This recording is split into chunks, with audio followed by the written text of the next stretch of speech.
All right, I'm so thrilled for this gorgeous patient. She allowed me to do CO2 laser even though she did not really want it.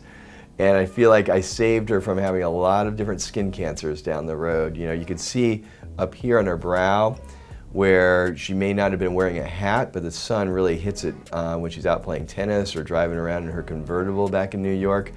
All of that is totally gone now. She had kind of bags forming under her eyes, and we got a tremendous amount of tightening here. She's got a little bit of smile line still and a little personality there because she has a lot of things to be happy about, and that's cool. And then look at around the mouth and how smooth and nice that is. And I would say that, you know, the pigment looks really good too. There's no mismatch in pigment, no hypopigmentation, no hyper.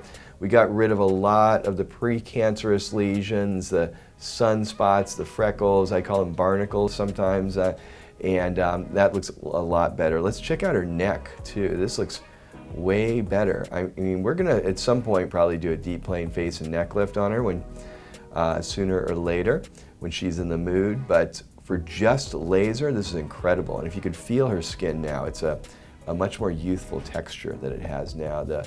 Don't forget to wear your sunscreen out there, but if you haven't worn it and you have some sun damage, if you have fair skin, this CO2 laser is pretty magnificent.